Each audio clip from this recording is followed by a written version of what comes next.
به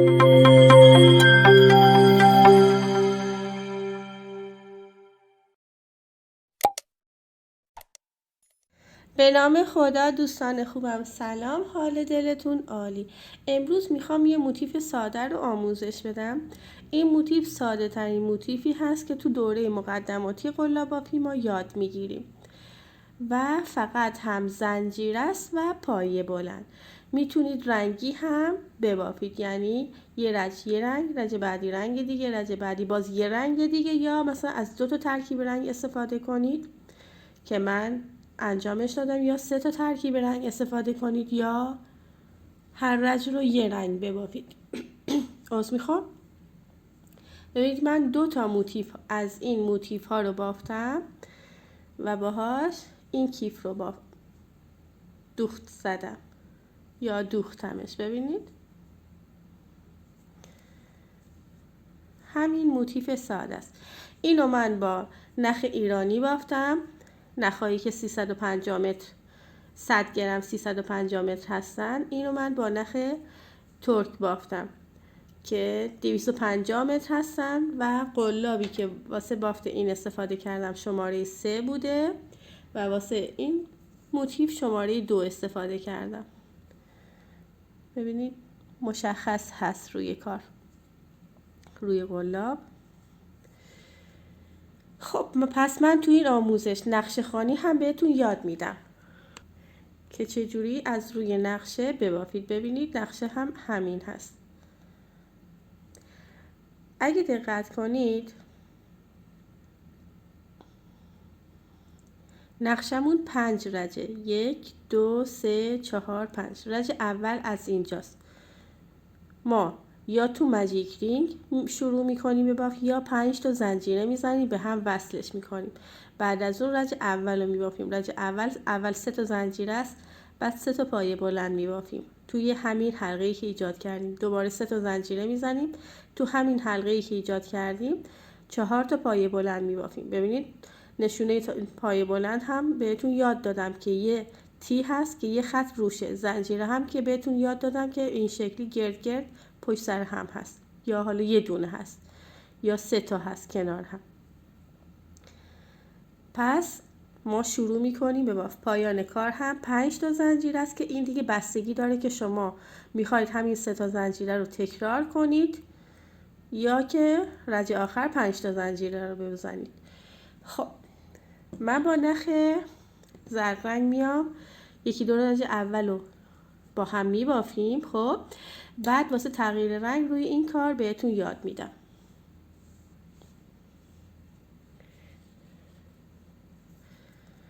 واسه بافت اینا رو میذارم کنار. یه حلقه درست میکنم میندازم سر قلابم. ببینید چی کار میکنم. نخو میپیچونم دور قلاب به این شکل یه حلقه درست میکنم، یعنی نخ کوتاه رو میکشم این گره جمع بشه، نخ بلند رو میکشم با دستم. ببین دستم این شکلی کشیدش که حلقه سر قلاب کوتاه‌تر بشه، کوچیک‌تر بشه. 5 تا زنجیره میزنم، 1 2 3 4 و این هم پنجمی. این 5 تا زنجیره رو به هم وصل میکنم.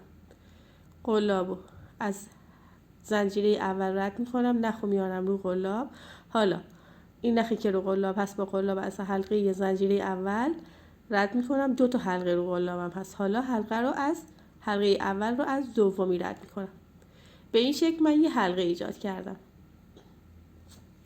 تو نقشه چه شکلی بود؟ رج اول 3 تا زنجیره میزدیم و 3 تا پایه بلند میبافتیم. این 3 تا زنجیره خودش یه پایه بلند حساب میشه. 1 2 3 نخو میندازم سر قلاب و 3 تا پایه بلند توی حلقه که ایجاد کردم میبافم. این 1، این 2، این هم سومی. پس الان جمعاً من 4 تا پایه بلند دارم. بعدش چی بود؟ 3 تا زنجیره بود 1 2 3 3 تا زنجیر رو میزنم، دوباره 4 تا پایه بلند، دوباره 3 تا زنجیر، دوباره 4 تا پایه بلند. یعنی ما این رج رو، این 4 تا پایه بلند رو 4 بار تکرار میکنیم. الان یه بار بافتمش، بعدش 3 تا زنجیره بزنم، 2 و این هم سومی. نخو میندازم سر قلاب و دوباره توی اون حلقه‌ای که اول ایجاد کردم میام 4 تا پایه بلند میبافم. این 2، این 3 و این هم 4می. دوباره 3 تا زنجیره، 1 2 3. چون 2 بار الان این 4 تا پایه رو من بافتم، 2 بار دیگه باید ببافم. این 1 2 3، این هم 4می. الان 3 بار بافتم، دوباره 1 2 3. 3 تا زنجیره، نخو میندازم سر قلاب. این یه پایه بلند، این 2 تا،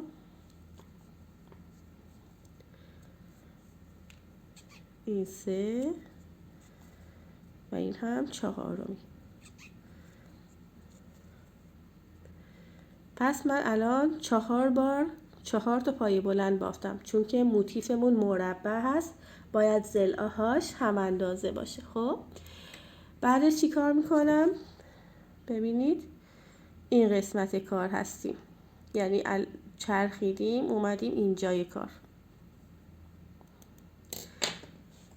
من 3 تا زنجیره آخر رو میزنم،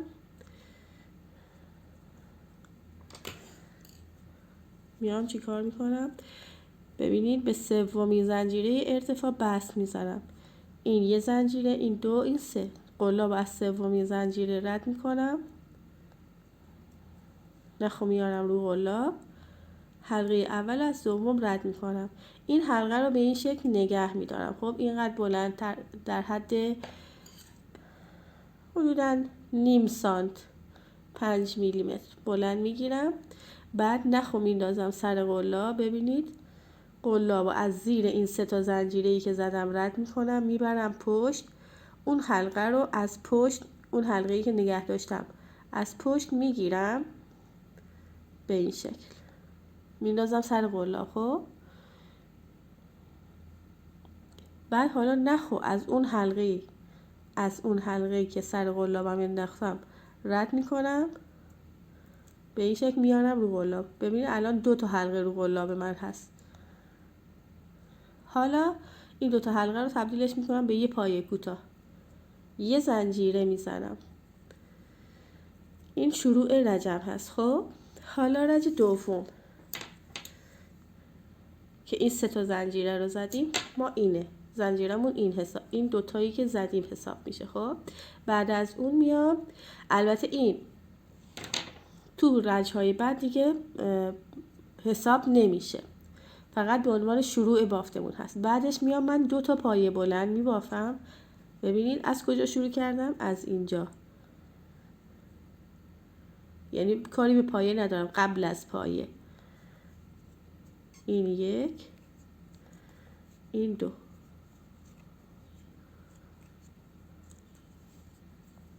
رج دوم میشمارم تعداد پایه هامون چند تاست. 1 2 3 4 5 6 7 8.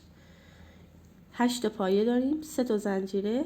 8 تا پایه داریم، 2 تا پایه‌اش توی زنجیره گوش است، 4 تا پایه‌اش روی پایه ها، 2 تا پایه بعدش دوباره بعد 4 تا پایه دوباره تو گوش است. ببینید روی این زنجیره هاست. 3 تا زنجیره میزنیم، دوباره 2 تا پایه توی همین زنجیره میبافیم، 4 تا پایه رو پایه های رج قبل، دوباره تو گوشه به همین شکل 2 تا پایه، 3 تا زنجیره، 2 تا پایه، تکرارش میکنیم. خب من 2 تا پایه رو تو زنجیرهای گوشه زدم شروع رجب. خب حالا این 4 تا پایه رج قبل، ببینید دقیقاً قلاب از همون زنجیره‌ای که اومدم بست زدم رد میکنم. این اولین پایم روی اولین پایه رج قبل، این دومی، این سومی، اینم 4می. خب حالا رسیدم به گوشه. تو گوشه چه شکلی بود؟ 2 تا پایه بلند، 3 تا زنجیره، 2 تا پایه بلند. پس میبافم. این یه پایه بلند،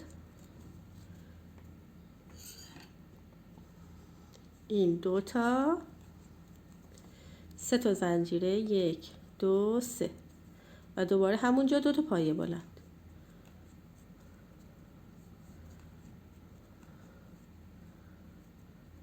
ببینید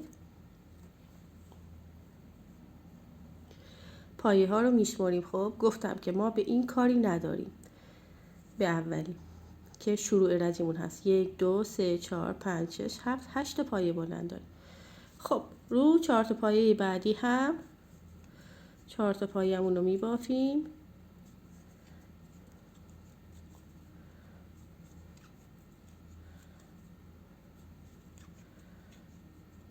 الان 2 4 6 تا پایه دارم. ضلع دوم 2 تا پایه بلند تو گوشه، این 1 این 2 3 تا زنجیره، دوباره 2 تا پایه بلند، این 1 و این هم دومی. دوباره رو پایه ها از همون اولین پایه باید شروع کنیم. ببینید این پایه اوله، ضلع سوممون هست. هر 4 تاشو میبافیم.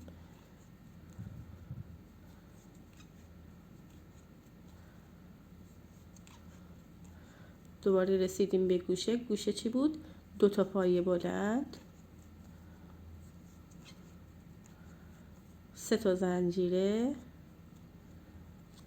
2 تا پایه بلند.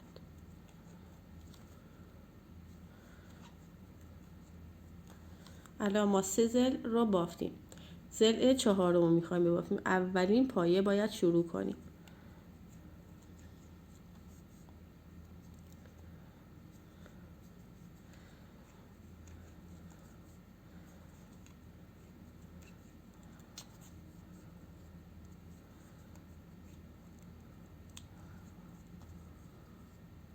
چهار تا پایه رو بافتم. حالا گوشه دقیقاً این یه پایه بلند، این 2 تا، 2 تا هم که 3 تا هم که زنجیره، 1 2 3.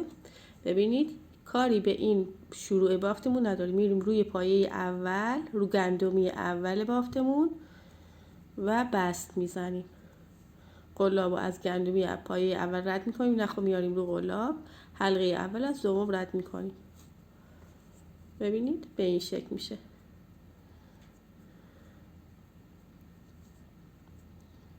با 2 رج به این شکل در اومده کارمون و تکرار میکنیم. ببینید رج 3.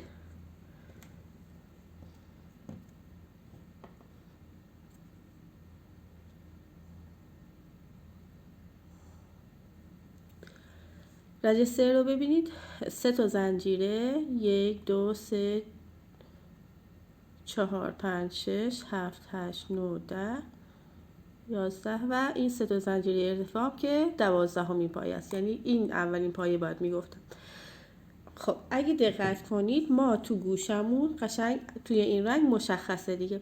تو گوشه، هر گوشه 2 تا به هر ضلعمون، 2 تا از سمت راست، 2 تا از سمت چپ به هر ضلع موتیفمون اضاف میشه. خب حالا رج 3 رو میخوام ببافم. رج 3 اون حلقه‌ای که بست زدم یکم میکشم، نخو میارم رو قلاب. ببینید به این شکل میارم رو قلاب. حالا قلاب از اون 3 تا این نباید بسته بشه یا در بیاد.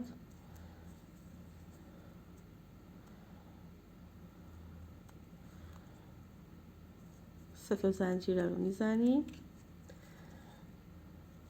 بستمون رو میزنیم، حلقه بست رو یکم بلند نگه میداریم. خب حالا نخو میگیرم میارم رو قلاب، قلاب از این 3 تا زنجیره رد میکنم، میبرم پشت.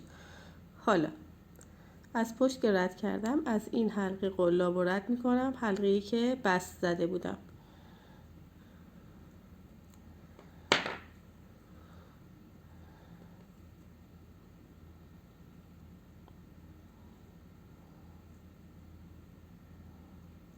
به این شکل. حالا باز با قلاب نخو میگیرم و از اون حلقه رد میکنم، به این شکل در میاد.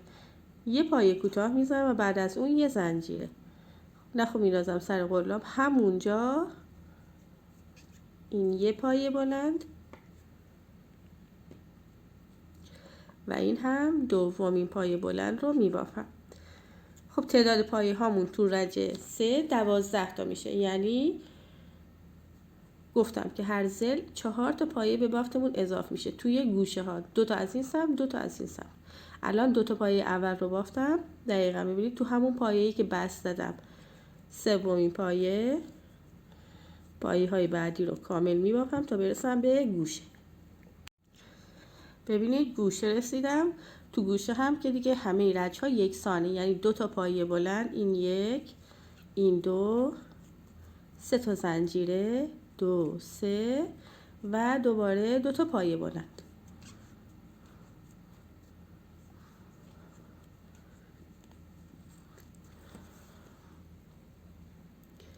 و باز از اولین پایه زل دوم شروع میکنیم به بافت پایه بلند، تکرار میکنیم تا آخر رج.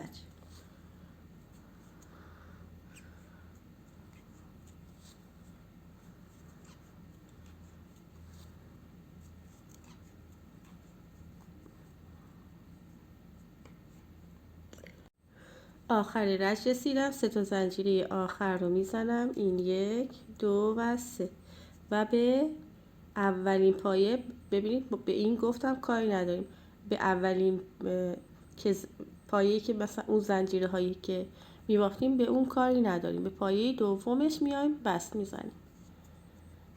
خب حالا اگه بخوایم تغییر رنگ انجام بدیم، باید این نخ رو قطع کنیم، یعنی یه زنجیره بزنیم، نخ اضافه رو قطع کنیم، بکشیم، نخ رو پشت کار پنهان کنیم،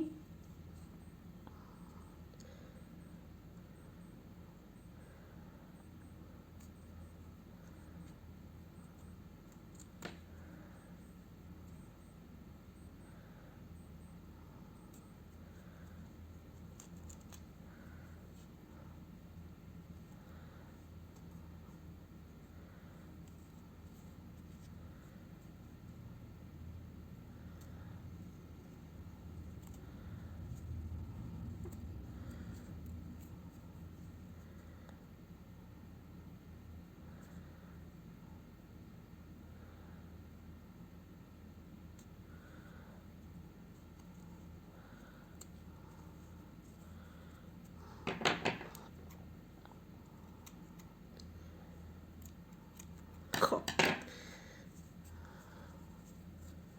الان با 3 رج بافتن موتیفمون این شکلی شده. همه زل ها هم اندازه است، چرا؟ چون همه زل ها ما پایه ها رو رعایت کردیم. الان رج سوم تعداد پایه های هر زلمون 12 تاست. رج چهارم 2 تا از این سمت دوباره بهش اضافه میشه، 2 تا از این سمت میشه 16 تا. رج پنجم میشه 20 تا. ببینید الان رج پنجم رو میشمارم، 1 2 3 4 5 2 4 6 8 10 12 14 16 18 20 تا دارم. خب واسه بافت این کیف ما نیاز هست که تعداد رج هامون 7 تا باشه. الان من این رج اینو 5 رج بافتم. رج بعدی که میخوام سفید ببافم چی کار میکنم؟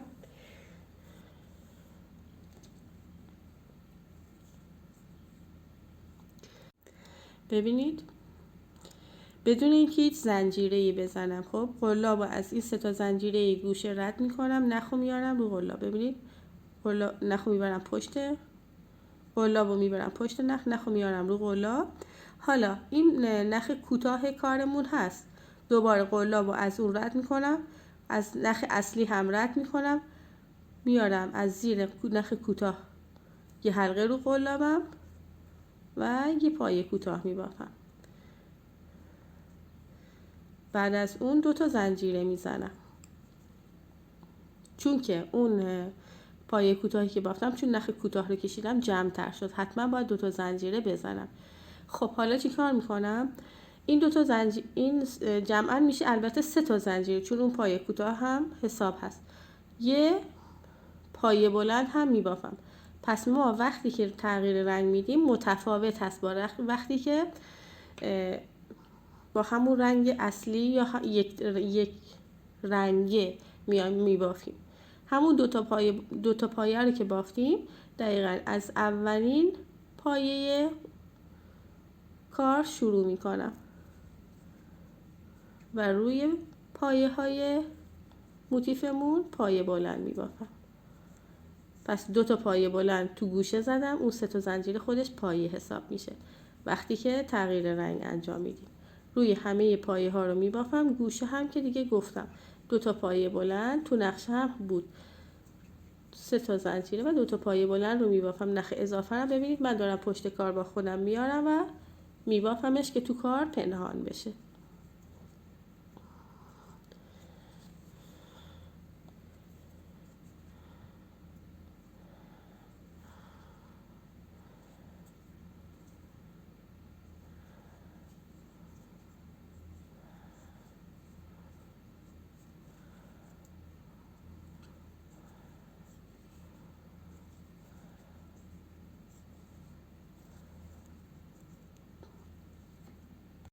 خب ببینید گوشه به همین شکل، 2 تا پایه بلند، یک، این 2، 3 تا زنجیره، دوباره همونجا 2 تا پایه بلند و ضلع بعدی از اولین پایه شروع میکنم.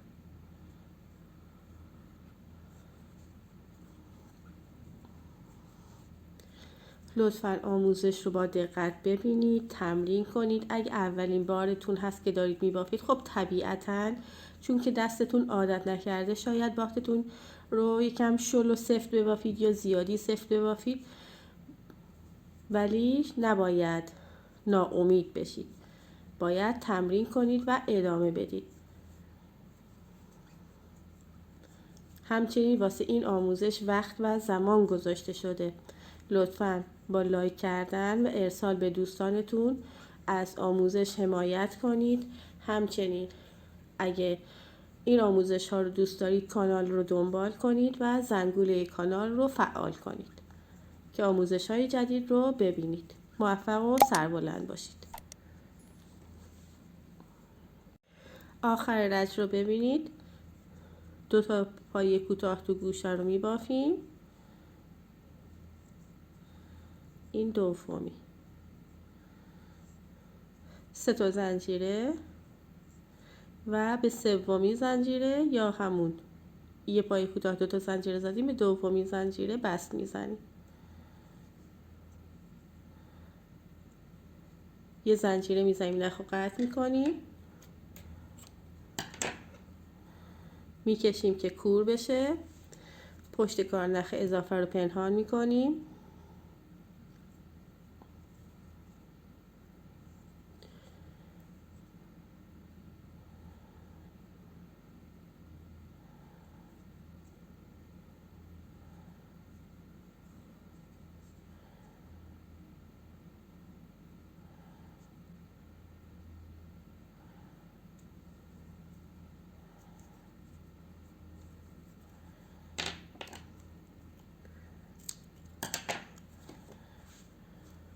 ببینید الان 6 رج بافتیم. یه رج دیگه میخوام.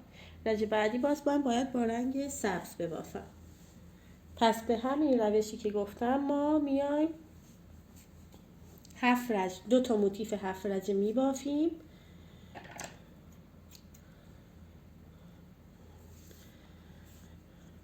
ببینید اصلا فرقی نمیکنه به کدوم گوشه وصل بخوایم وصل کنیم. به همون گوشه‌ای که شروع کردیم و تمومش کردیم وصل کنیم هم هیچ اشکالی نداره. ببینید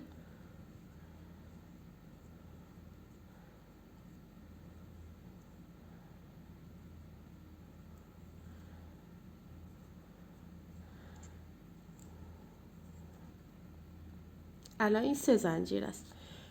خب یه پایه بلند هم میبافم چون که شروع رجم تو گوش است. نخو میندازم سر قلاب.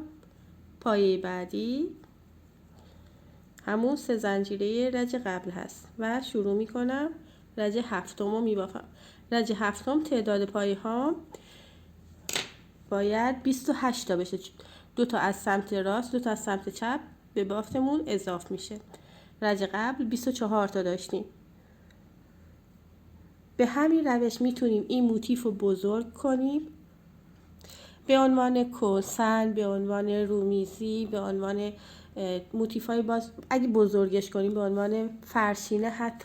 چون این موتیف ها که آموزش میدم مخصوصا موتیف های مربع، حالا 3 ضلعی که همون مثلث هست، 5 ضلعی، میشه کار رو بزرگ بافت. هم بزرگ بافت، همین که همین موتیف های کوچیک کوچیک به هم وصل کنیم و باهاش ژاکت، پلیور، جلیقه یا باز کیف، خیلی چیزای دیگه بافته میشه. خب پس رج 7 رو که بافتم دیگه کار تمومه. یکی دیگه میبافم، بعد با هم موتیفا رو به هم وصل میکنیم و این کیف خوشگل رو باهاش میبافیم. خب ببینید من 2 تا موتیف رو بافتم، این یک، این هم دومی. دقیقاً 7 رج بافتم.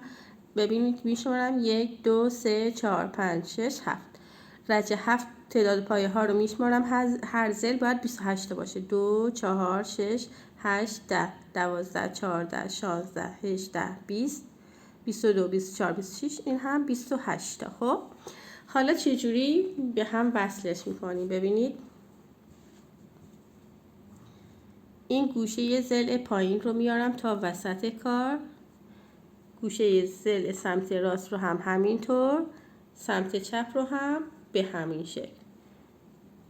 ما میخوایم چون که تعداد پایه هامون 28 تا هست، هر ضلعش 14 تا پایه از هر ضلعش رو از هر ضلع این 3 تا گوشه میایم به هم میدوزیم. ببینید دقیقاً با 14 تا از این سمت، 14 تا اینجا، 14 تا اینجا و 14 تا اینجا. البته این زنجیره ها هم هست، زنجیره های گوشه که یکی از این زنجیره ها هم درگیر میشه. یکی از این سمت، یکی از این سمت به این قسمت وصل میشه، یکی از این سمت به این قسمت. خب حالا سوزنمون رو من نخ کردم. ببینید یه گره میزنم دقیقاً مثل گره اون حلقه‌ای که سر قلاب مینداختیم. کوچیک‌تر میگیرم.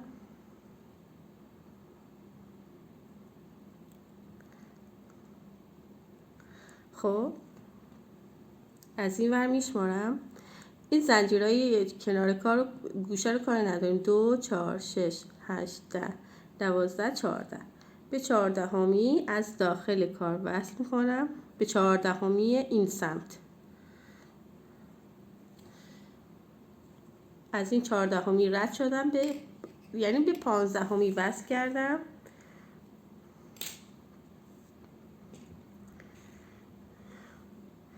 ببینید خب وصل کردم. حالا اون سوزن رو از حلقه‌ای که ایجاد کرده بودم، گرهی که ایجاد کرده بودم هم رد میکنم، خب که به کارم سفت بشه به این شکل. خب حالا میام این سمت کار رو دوباره از همون پایه که بهش نخو وصل کردم، اون حلقه بیرون کار، حواستون باشه که موتیفتون داخل کار رو به بالا باشه. خب این داخل کار هست. خب دوباره قلاب رو از اون حلقه بیرون گندمی داره دیگه، ببینید پایه هامون حالت گندمی شکل داره. قلاب از سوزن رو از حلقه بیرونی این قسمت، این پایه و پایه اون سمت رد میکنم و میدوزم. خیلی راحت و ساده است. فقط اولش دقت کنید که تعداد پایه هاتون یکسان باشه. ببینید از حلقه بیرونی این سمت و حلقه بیرونی اون سمت.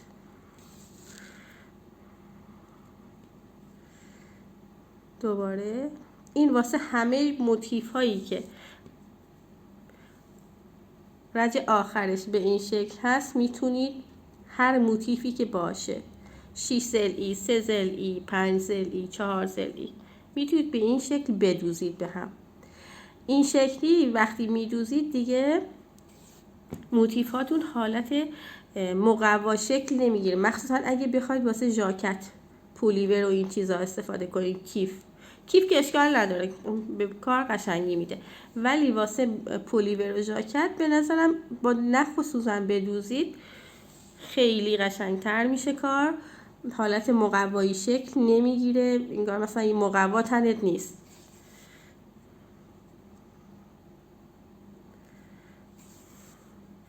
خب من میدوزم این قسمت رو هم به همین شکل میدوزم. خب رسیدم به زنجیره ها. ببینید اولین زنجیره حلقه این سمتش رو با اون زنجیره اون سمت حلقه اون قسمتش رو به هم دوخت میزنم. خب بعد از اون میام چیکار میکنم؟ میام با نخ و سوزن از این زنجیره وسط رد میشم. ببینید از حلقه اون اولی با حلقه وسط رد میشم به این شکل. دوباره میرم حلقه پشتی زنجیره سوم، اگر از این ور حساب کنیم 1 2 3 به سومی وصل میکنم از این سمت، از اون سمت هم به اولی وصل میکنم دیگه حلقه پشتیش، و شروع میکنم این قسمت کار رو هم میدوزم به هم وصل میکنم.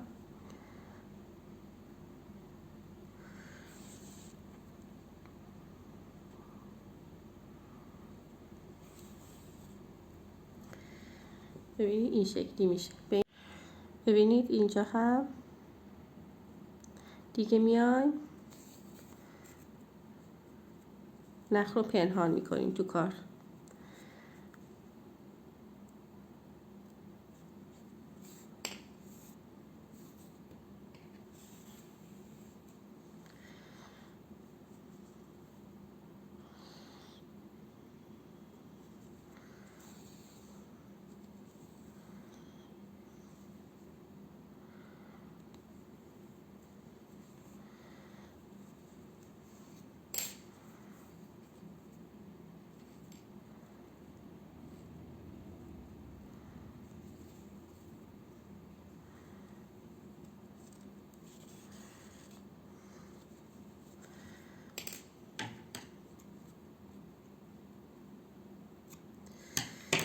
خب حالا این موتیف دوم رو ببینید قشنگ میذاریم وسط این دوخت هایی که اینجا، و حالا این قسمت و این قسمت رو دوخت میزنیم. به چه شکل دوخت میزنیم؟ دقیقا میایم میشماریم به دوباره به همون شکل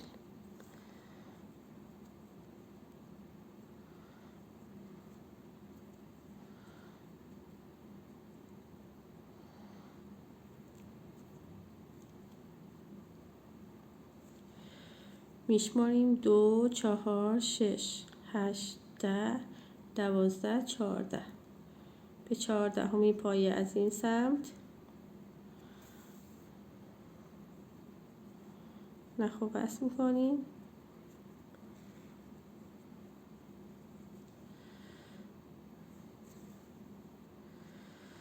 خب این سمت هم میشماریم 2 4 6 8 10 12 14 به هر دوتا گندمی قلاب ازش رد میکنیم به این شکل.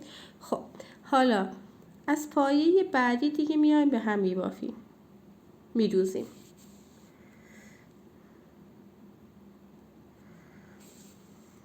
دقیقا اینجا به همین شکل تا این قسمت. خب ببینید این قسمت ها رو به هم دوختم. حالا برمیگردونم کار رو به رو.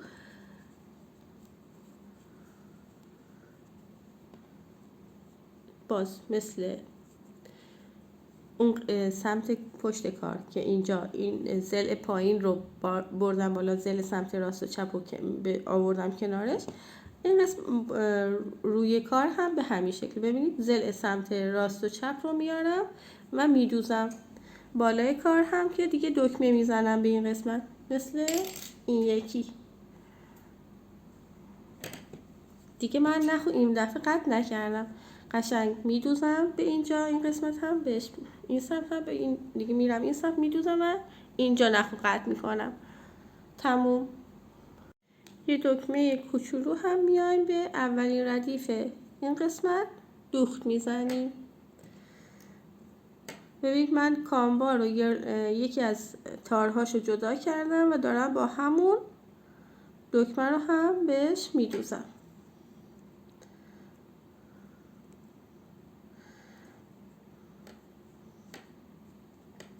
خب با این سوزن نمیشه، یه سوزن کوچیک‌تر. پس دکمه رو که دوختیم دیگه کارمون تمومه. دیگه جا دکمه هم نمیخواد چون ما میایم ببینید روی این نشون بدم. ببینید